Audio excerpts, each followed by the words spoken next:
Okay, everyone, it is Wednesday morning, Wednesday the 3rd of January, and we've kind of reached a halfway point in the season. No Celtic matches now for the best part of 3 weeks, guys, but we're going into the dreaded winter break in a positive frame of mind. 4 wins in a row: Livingston, Dundee, Rangers, St Mirren. We're just saying, Tony, it's been a really pleasant turnaround that, I don't know, I'm not sure I saw it coming, to be honest, but it's brilliant.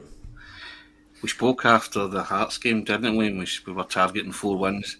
That's what we wanted, the kind of 12 days of Christmas. We wanted the 12 points of Christmas, didn't we? And certainly got them.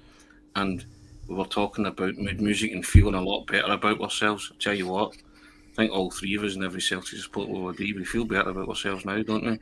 Because every performance has gradually got better, hasn't it? Yeah. And it's mad, isn't it? Like, see, it's think about it though, like, it's totally flipped. Yeah, it's it almost reminds me of like a couple of years ago under the previous manager when we kind of had that run of home games and momentum was just gathered. It feels a wee bit like that to me, in that, like, Livingston game, I thought it was better than Hearts, but I didn't think we were spectacular. Dundee, I thought, was, a good performance. The derby was, I would say, a brilliant result, and it has to be, a performance as well, but the result was the main thing. And yesterday, I thought we were really good. So we're just kind of gradually improving match on match, Ryan. And we're 8 points clear, played a couple of games more. We've played 22 games now, so we've only actually got 16 to go, if my maths is correct. So we've not, it's not as if we're in the early stages of the season now. We're kind of in the third quarter of the season, and firmly in the third quarter, and we're looking good suddenly, Ryan. Yeah, definitely. Delighted with the win last night, delighted with the performance as well, particularly with some individual players. As you say, we are sort of 3/4 of the way through the season. I think we're sitting okay at the moment. I mean, the turnaround in the past 4 games has been absolutely brilliant. We were all saying after the Hearts game, had to be a minimum of 4 wins. That was the bare minimum. There couldn't be any more slip-ups until the winter break. And thankfully, they've got the job done. And I feel like with every performance, they seem to be getting better and better. As you said, the Livingston game, it was the result, all about the result. It was a massive, with the Green Brigade back, there was a bit more of a positivity in that game, but at the same time, there was a bit of nervousness because they'd lost their past 2 games. I know they had that one against Feyenoord in the middle.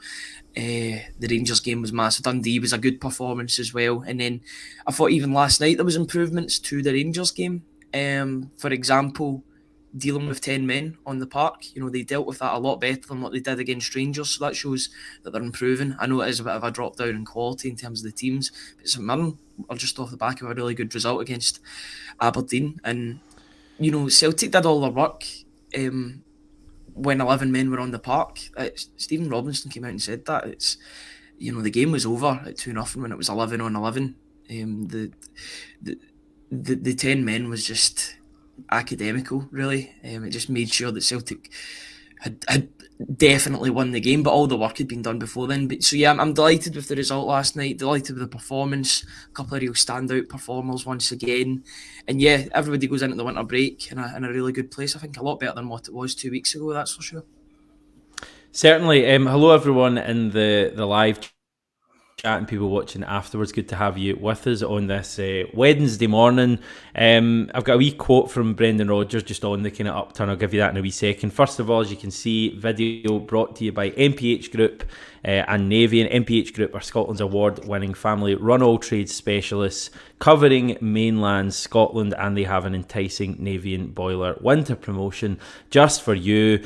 If you choose MPH Group, you're choosing top-tier efficiency. You'll also be getting a free Navien Internet Controller. That's a little gadget that can crank up your boiler's efficiency to an impressive 98%.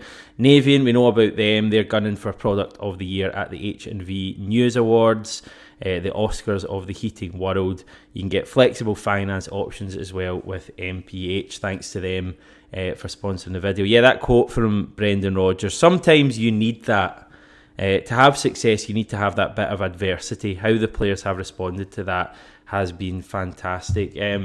He's quite big and stuff like that, Tony, like coming through the tough moments. I remember start of the season, he referenced the draw at home to St Johnstone as being, he felt, the moment that the team would kick on from. That didn't happen. Have we now had that real moment of adversity, and hopefully the team are kicking on now? Yeah, you'd like to think so, but it's been evidenced in the performances, hasn't it? You've just been watching a team slowly on a gradual incline, and I think last night, I spoke to you off air, I said to you I thought the game was over after Celtic scored after 55 seconds. I just thought they're bang at it here. And it didn't surprise me that they scored the second in 6 minutes.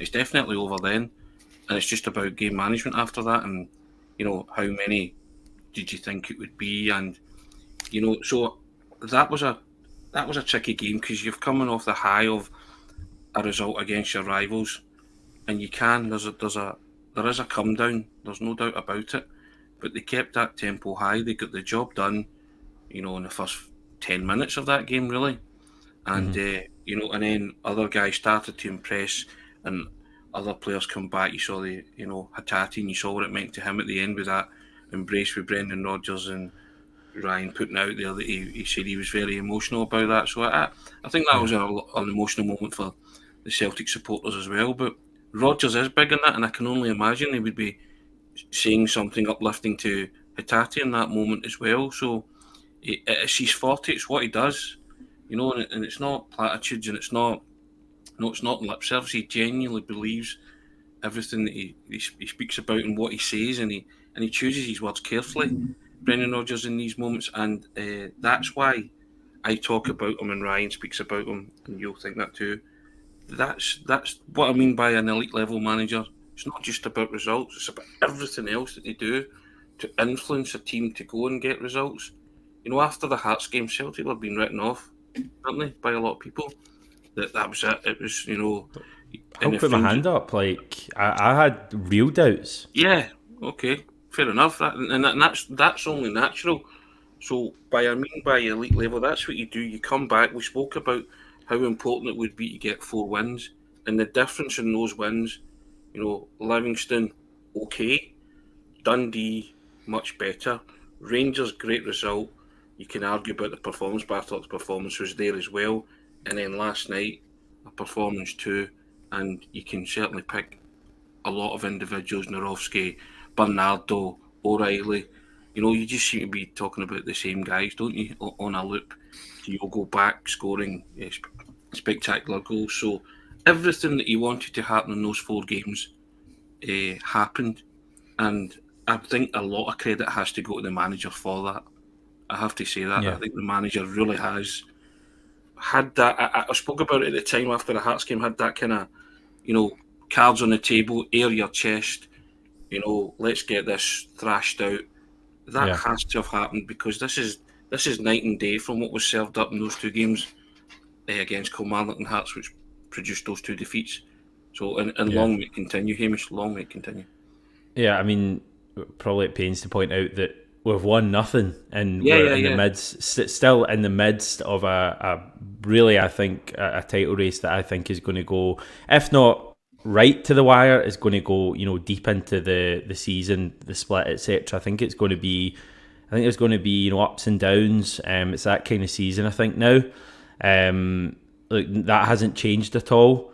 There's still everything to do in the second half of the season. It's going to be nervy, etc. But I do think that the reason we all feel so positive is they're I can only speak for myself, but I had genuine fears about the season kind of heading off track a couple of weeks ago. I mean, I think we kind of forget that Hearts game at home, how miserable that was, the atmosphere inside the ground, the chanting about the board. And I know just because we won 4 games doesn't mean that all of that should go, but I mean, like the difference in the mood, and the fact that I agree with you, Tony, the fact that Brendan Rodgers, and I think people were almost writing him off, and I think probably guilty of forgetting that he is an elite level manager. I was thinking the comparisons to the COVID season now do seem a bit daft, and there were comparisons at the time. The difference is right now we do have an elite level manager. Like, with all due respect to him, club legend, etc., Neil Lennon isn't an elite level manager. The difference, and you've seen it in recent weeks, that could really, over the last 4 games, have gone horrendously wrong for us. We could have dropped points in all of the games the way we were going, and we've managed to steady ourselves and win those 4 games. I think the team deserve real credit for that. Who's on your minds? You can each maybe pick out a player that's on your mind right now. Ryan, you can go first. Thank you very much. I'll take Paulo Bernardo. Sign on the dotted line, Paulo, is what I would say. There's no... I don't think it's a coincidence. Do you agree with this from Francis, just quickly? Yes, absolutely. The 4 games that he's played that have been an upturn in form, and it's because the team is used to having him on the park now. That midfield is now being solidified. He is that third midfielder. You know, it was very much a mystery box of midfielders until that point. You know, Bernardo was coming in some games. I know he was playing in the Champions League, but he also played against Ross County. Remember, he started at Dingwall. There was also Turnbull as well that was coming onto the pitch. It was a real mixture. Olden Home started a few games, not seen him in a while. But Paulo Bernardo is taking this opportunity, and he's getting the numbers to back it up now as well. He's always works hard. The numbers off the ball are good, but the numbers on the ball now are good as well. It's going to be interesting to see if he can keep this up, especially with Rio Hati returning to the side. If he can keep this going and keep up this level, then I think he'll be a no-brainer, because the summer is going to be busy in terms of ins and outs. If you've already acclimatised a player like Paulo Bernardo to the setup, then I think it is a complete no-brainer to sign him up, because you're seeing a player that's improving with every single game. That assist to Greg Taylor last night was phenomenal. If it was Palma, everybody would be screaming about it for days and weeks. The fact it was from Bernardo, it still deserves that same credit. Outside of the foot, straight to Taylor, and it's a great finish from the left back, to be fair to him. But 2 assists. The assist for Matt O'Reilly wasn't bad either, the swivel. Oh, brilliant. And then passing it off to O'Reilly, good first touch and a great finish. I think he's learning from Matt O'Reilly. I know they're round about the same age, maybe a couple of years between them, but I think Paulo Bernardo is learning from Matt O'Reilly, and he's becoming a goal scorer in his own right. Got a couple of goals in the past couple of weeks, now he's got assists. So, as Matt O'Reilly's got 20 goal contributions, Bernardo will be wanting to get, maybe not the same, but into double figures, and he's going about it the best way by playing alongside a player like Matt O'Reilly. I think he's a player that's grown with every game, and I look forward to watching him in the team. I think maybe the winter breaks came at the wrong time for him, because I think he's really found his stride in the Celtic team. Tony? I thought Bernardo's assist reminded me of Palmer's assist at Tynecastle for Matt O'Reilly's goal in the 4-1 game. Yeah, very similar. That for the Taylor one you're talking about Taylor yesterday? One, yeah. It reminded me of that. At the risk of sounding like his agent, I just can't see past O'Reilly. O'Reilly's phenomenal. He really is a phenomenal footballer. And the great thing as well, I agree with Ryan. I think Bernardo's saying, I'm going to have a bit of that. I like what he does. He studied him, and I think the manager's obviously had an input in that and saying to him, you guys are footballers. There's not a lot I can teach you about football. You have to just sort of take this onto the pitch now. And I think Bernardo, what's that? 2 goals, 2 assists. Last 4 games, isn't it? Is that 4 right? goal contributions in a week. Yeah, 4 goal contributions. Should have scored yesterday as well. Yeah, yes, exactly. Great save, but I put it down to a bad miss. I know there's a lot of screens. Phenomenal save. Yeah, it's a good save, right? But and I just think O'Reilly at this moment in time is a bit imperious in everything that he does. He's just so elegant. He's such a wonderful footballer to watch, and he spoke afterwards about his love for Celtic, and and people were reading a lot of stuff into that. I just want to enjoy him while he's here, and I continue to enjoy him. I just think he's a wonderfully talented and gifted footballer, and I think Paulo Bernardo's learning a lot from him, and you can see why. And I didn't speak about the Rangers game with yourself, but I thought Bernardo's technique for his goal was sensational. It really was. Reminded me of Gravison's goal at Ibrox. Do you ever remember that? Back stick. The half volley, correct. Yeah. And that's the hardest skill, one of the hardest skills in football. It's even harder when you're driving it through a ruck of players. But it's gone in like a bullet. And you look at Jack Buckland. Jack Buckland is arguably the best goalkeeper in Scotland at the minute. He's a talented goalkeeper, and it took 2 wonder strikes to beat him in the derby. But the technique for both of them was excellent. But I I just love Matt O'Reilly. I just enjoy watching, good footballers at work, and he's a good footballer at work. And long may it continue. It's just a joy to watch. Yeah, I'd just like to quickly shout out in case we forget about him, but I thought Liam Scales last night was phenomenal. Once again, he didn't have to do much defensively, but I think his passing game has improved tremendously. He's a constant in this team now. It used to be Cameron Carter-Vickers and somebody else. I know that's down to injuries, but now it seems to be Liam Scales and somebody else in the centre-back position. Got to remember, he's playing with a new player every single week. Last week it was Welsh and then Nawrowski. Now Nawrowski's starting alongside him. Before then it was Carter-Vickers. The one constant is that Liam Scales is always in that defence. Should have scored last night, but I just thought he was imperious once again. He's really morphing into a Celtic player. I don't know in long term if he's going to be a first choice centre back, but for the moment, he's really deserving of his place in that starting lineup. I think he's been absolutely tremendous this season, and he's done a great job. And I hope that he can keep it going after this winter break, because he's been pretty phenomenal, to be honest with you. And Hamish, how good is it to talk about certain individuals should have scored when you've won 3-0, and you're saying he should have scored and he should have scored? It tells you the level of dominance last night, certainly against St Mirren. And I've been very impressed with the way Celtic have handled this 4-game stretch. But your point stands up as well. They've done nothing, they've achieved nothing, they've won nothing. But you want them to go on now. And the winter break might have come along at the wrong time for Celtic as well. But maybe a chance to refresh and recharge and go again. Yeah, I mean, no Carter-Vickers yesterday. I remember Carter-Vickers missing a game at St Mirren last year. Jens and Welsh played that day from memory, and we struggled like mad. And I know St Mirren maybe weren't themselves yesterday. I thought they kind of had a bit of an off day, not to take anything away from how good we were, but it was pleasing that the defence was solid. I think Nawrowski looks decent enough as well. But I agree totally, Ryan. Scales was good. Just back to the midfield, Max saying happy that the midfield toss-up of Turnbull at home and Bernardo's over now. Felt like we were picking who's playing out of a hat for a while. That's been a nice kind of finding over the last couple of matches, that we suddenly have a bit of a midfield, and suddenly that area looks quite strong because you've got Hati coming back into things as well. Player I want to pick out, and he's not always the favourite amongst the Celtic support, but I think he's a very important player for us, is Dyson Maeda, and he's come back into the team recently. I know his end product isn't always there. If his end product was there, he wouldn't be playing with us. He'd be playing with, he'd be playing with one of the best teams in Europe. But I just think that his return to the team has been a big part of our kind of resurgence in recent weeks. And the reason for that is the way he stretches the game. I'm actually coming around to the idea that he might be a better right winger than a left winger. I don't know what you guys think, because I always thought on the left, but I just think like this season he's played predominantly on the right, and like he's got a really good relationship with Johnston, and he does with Taylor as well, to be fair, but they just feed that ball in behind, and he scores. The pointed out by Hazel that she heard an interesting fact. Maeda scored the first goal of the new year for the third time, and all three of those goals have come incredibly early in matches. Hibs at home, Rangers away, St Mirren away. So he just has this knack of scoring the first calendar goal for Celtic in a year.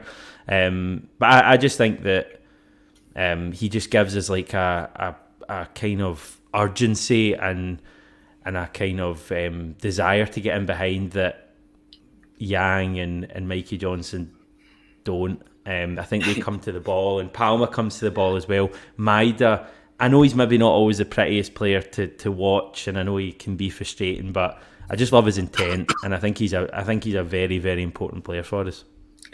He frustrates the life out of you, doesn't he? Because he can do certain things, and when he puts it together, he looks like a player, doesn't he? And then there's other times, he got a touch like Edward Scissorsfeet, hasn't he? And you just think, Dyson, what are you doing? He looks as if you got two left feet and they're both the wrong way round.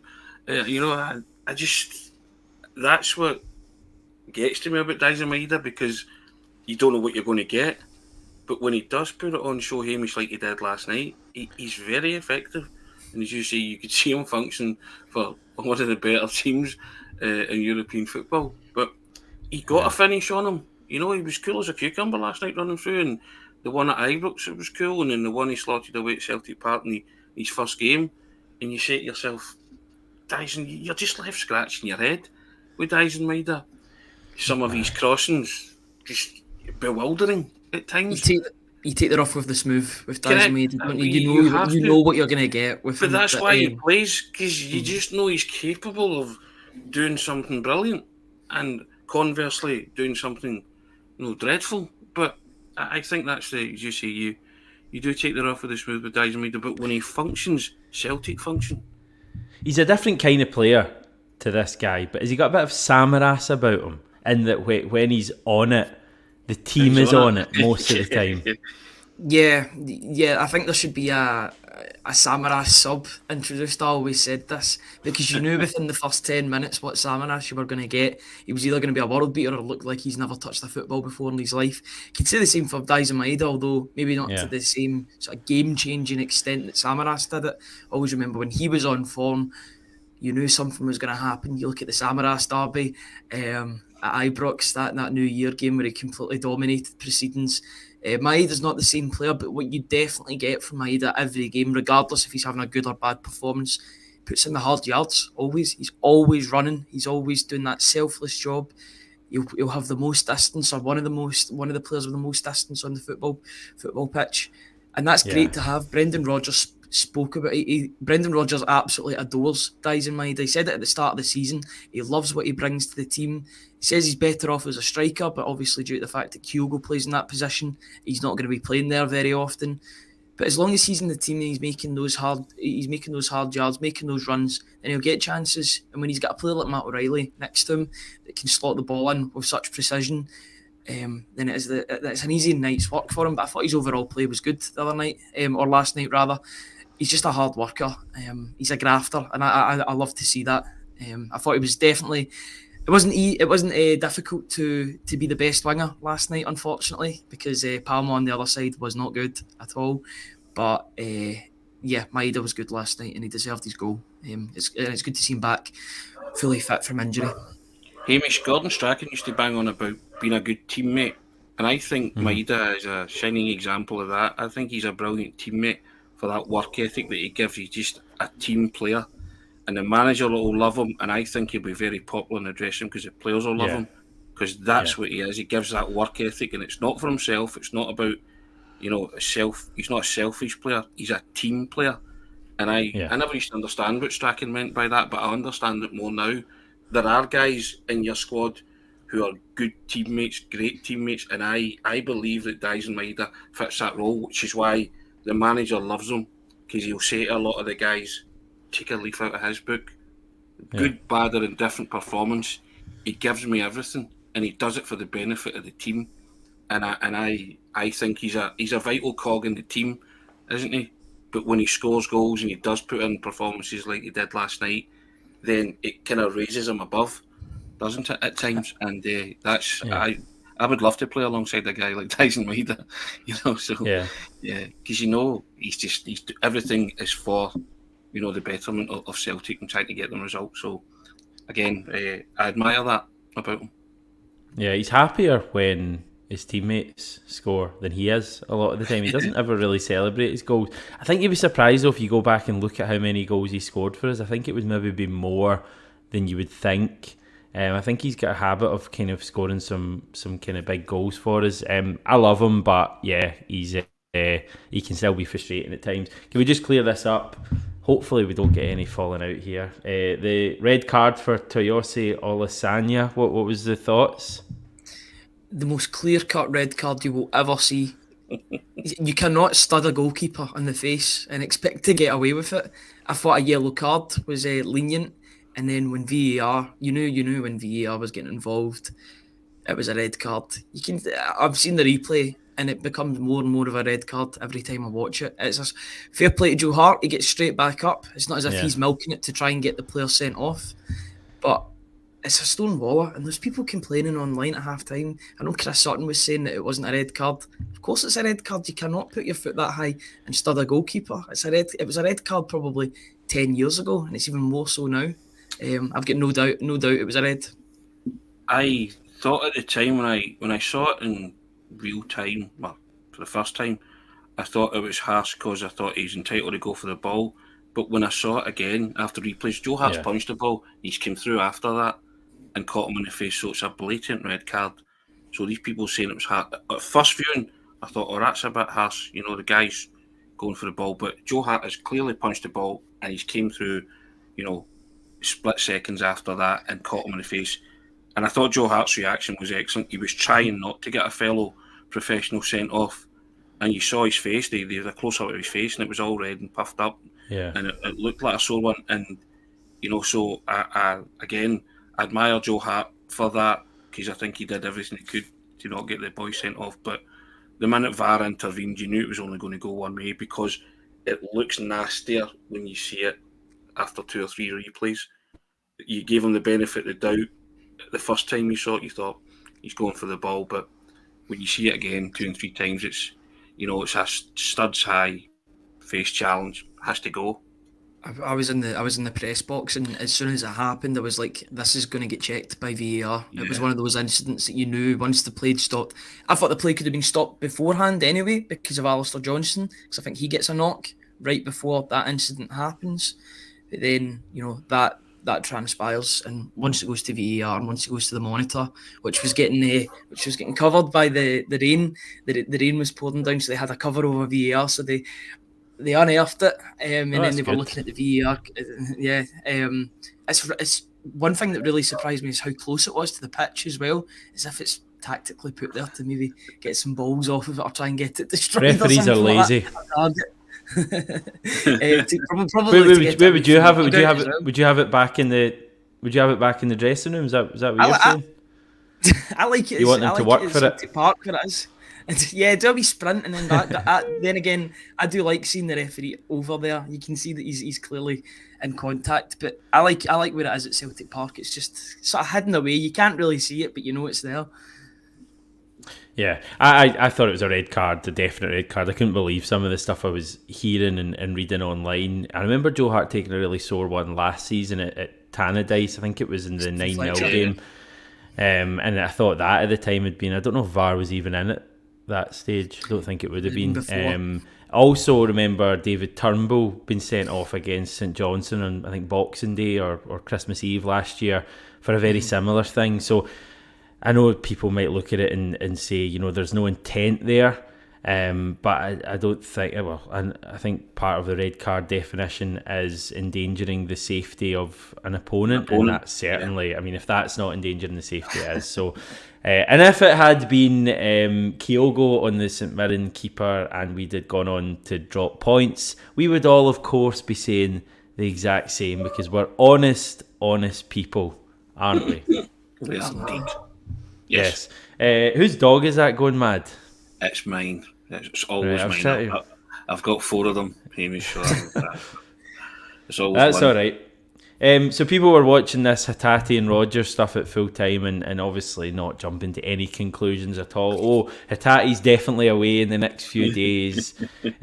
Rogers did comment after the game saying you could see afterwards he was actually quite emotional to be back out on the pitch again. He's put in so much hard work and he's a big player for us. So hopefully he can go away and get some minutes and keep his fitness up, because when he comes back he's going to be huge for us in the second half of the season. So Hati quite emotional, Tony, and obviously feeding into him being a big player after the break. He's going nowhere. Yeah, of course he is. I mean, it was actually quite heartwarming to see that last night. It was like a dad embracing his son after his son's played a good game, wasn't it? That's just the way I think of Rodgers at times with certain players. And, you know, because my initial thought was, is he crying? Because he was in his shoulder and he was kind of talking. Doesn't like Paisley at all. Paisley can do that to people. It's possible. It's possible. And, you know, but I just thought it was quite a comforting, soothing, emotional moment. And, you know, players are like that. It's been a long road back for Hati. You know, and now he's going to the Asian Cup as well. And, you know, things are taking an upturn for him. So, you know, I think it was just that emotional release of, as Roger saying, being back out on the grass, playing football again. And, you know, some players find it hard to keep their emotions in check. And I was actually surprised that it was Hati, because I actually thought he's normally pretty ice cool, because he scored 2 goals against Rangers in his first game and just stood like that as if, it's what I do type thing. So it was good to see. It was also good for Rodgers to come out and clarify what he said. You put that out on Twitter, Ryan, just because Twitter was going absolutely mental. That's him for the off. He's kicked his last ball for Celtic. All that kind of stuff. You're just like, it's a manager talking to a player who has just come back from injury and maybe felt the emotion of it, and also there's some stuff happening back in his country as well. So there might have been a bit of that too. I don't know if there's, if there might be family members embroiled in it or being involved in it or something like that. So until you know that full backstory, that it might have been that whole emotional release for him. That this is what he does, and he feels privileged to do it, and he was thinking about people back in Japan. So I think to jump to those, he's leaving, or he's this or he's that, players do care. They have emotions. They're human beings. I think the previous manager said they're not robots. They're not. They have hearts. And what's happening back in Japan is real life. I say this all the time. That's real life. So, and it affects people in many different ways. So I just kind of looked at the bigger picture with Haggerty last night and Rodgers, and didn't jump to any conclusion, and took it for what it was. It was quite heartwarming for me to see the manager do that and speak to the player like that. And if the player was genuinely upset about things other than football, then I also say good on them, because they're human beings at the end of the day. They have heart and they have emotions, and some people show it, some people don't. So, but as Ryan said, he came out and said he's looking forward. I think everybody's looking forward to seeing Rio Haggerty come back into that Celtic midfield and fight Paulo Bernardo. Is he, who becomes the one that leaves, or does he play full in the midfield? But I'd love to see all of them there, to be honest. I mean, that's going to, rise the levels, it improve the levels. The competition does that, Ryan. And with a few signings in key areas, left back would still be one for me. Forward, a winger as well, probably. These are all positions we've been linked with. If that happens, and hopefully it goes out saying, but we don't lose anyone big this month, then we are going to be in with a good shot. I think the team have shown that in recent weeks, that they're up for the fight here. They're up for winning this league again. There's no complacency anymore, or certainly there hasn't been in recent weeks. The team have the desire to do this, and we're in for a fun second half of the season. Yeah, absolutely. It's good to take stock of everything. The fact that Celtic are 8 points clear for the next 3 weeks anyway is a very, very good look. Now the focus now shifts to the transfer window, see if Celtic can get any deals done over the next couple of weeks. Fingers crossed that is the case. I would agree with you, left back, potentially another striker or a forward in a forward area. The only place that really I think is completely settled at this moment in time, and I don't really want to mention goalkeeper, because I think that will get dealt with in the summer. We spoke about that yesterday, and I spoke about that in the post-match as well. I just think that's an area that will become a priority in the summer. I think Brendan Rodgers knows that as well. But yeah, if they can get a couple of players in to just supplement the squad, obviously Abada and Haggerty, if they can stay fit, they'll be like 2 new signings as well. If you were to not have them on your books and bring them in the January, the players of loose quality, you'd be shouting from the rooftops in terms of your transfer recruitment. So it's good that sometimes the answers are maybe at the club. They've just been injured for a wee while. Just on Haggerty, I find him such an interesting character, to be honest with you. I think he's such an emotional player. I know people aren't robots, but I think he's such an emotive player, both on and off the pitch. It was a great moment just before he came onto the pitch last night, when he was finished his warm up and he was getting ready to come on, and Brendan Rodgers gave him another big hug and a handshake, and you could see the big smile on Haggerty's face. Brendan Rodgers last night was talking about how much work Haggerty's done to get back into this position and get back onto the field, and he underlined how important he's going to be. And that's such a change from what it was from at the start of this season. The first couple of games where he was in and out of the team, David Turnbull was getting more of a shot than he was. He understands what he has to do under Brendan Rodgers, and it seems like he's listening to his manager. That should fear the rest. That should make the rest of the league fearful in the second half of the season if he is back and fully firing. I want him to treat the Asia Cup as a sort of glorified pre-season training camp for him. I know it's a continental tournament, but if he gets some game time and gets some more training, he'll be in the perfect condition for the second half of the season. I think it could be a stroke of genius having him go away with Japan. It could be the best thing for his development. Yes, right, we're going to round it off there. Lots of positivity, guys. We'll reconvene at some stage. I'm certainly on tomorrow. What are we going to do for the next few weeks, We're going to do a build-up to Bucky Thistle every day. We can pick out a Bucky Thistle player and go into their occupation and their Bring them onto the podcast. History. We probably could. Maybe we should do that. Stay tuned, everyone. Thanks so much for tuning into this. Don't forget to give us a wee sub if you wouldn't mind. And I will be back tomorrow.